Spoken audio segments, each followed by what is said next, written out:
For more on this, we are now being joined by Dr. Gilbert Doctorow, international affairs analyst, author, and historian from Brussels.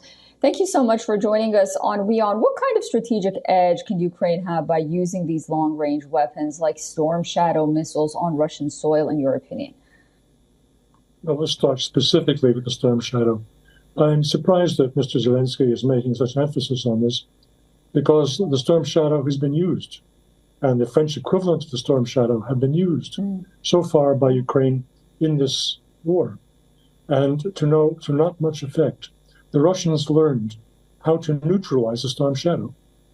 In recent weeks we have not heard about many cases of successful attacks on Russian positions, either in occupied Ukraine or in Russian homeland, using Storm Shadow. Storm Shadow is an air-based, is a missile fired from jets.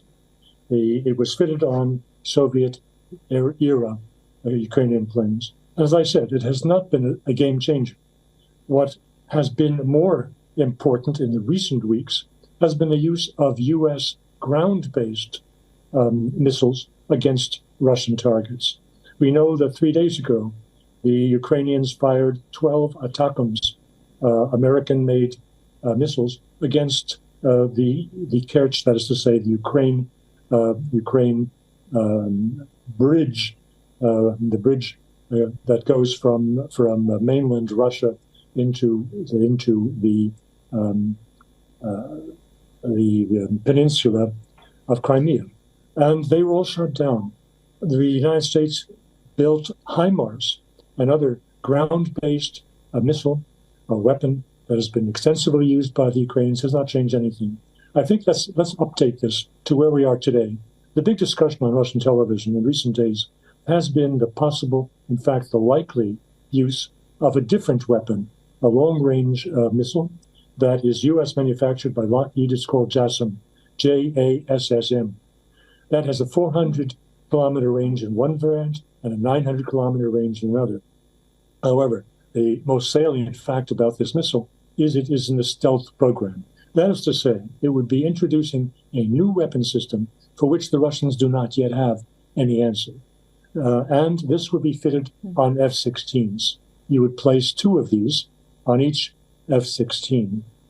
The Russians have made it perfectly clear that if this proceeds, and they have reason to believe that those missiles have been dispatched by the United States to Poland, probably to Romania, and possibly also have been, through Moldova, been handed over to Ukrainians.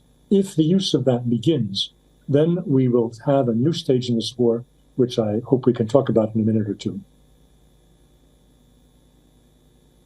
Yes, let's talk about that. How do you see the Russia-Ukraine war shaping up in the near future, not only in lieu of these weapons, but if these weapons get introduced as well?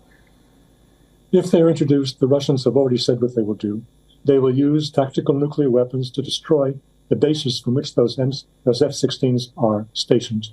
That is most likely in Moldova and quite possibly in Romania. But let me explain why they would use nuclear weapons, because people who have been in contact with me, readers of my blogs, have said, why use nuclear when you can destroy the F-16s with conventional Russian missiles, the Iskander? The reason is very simple. Russian nuclear doctrine is changing as we talk, and Russia, if it decides to destroy the F-16s, will do so very likely with tactical nuclear weapons to deliver a very strong message to NATO, which is don't even think of escalating further because we will be in nuclear war. Oh dear. All right. We'll be following this very closely. Thank you so much for that thorough analysis, Dr. Gilbert Doctorow. I look forward to speaking to you again very soon. Well, thanks for having me on your show.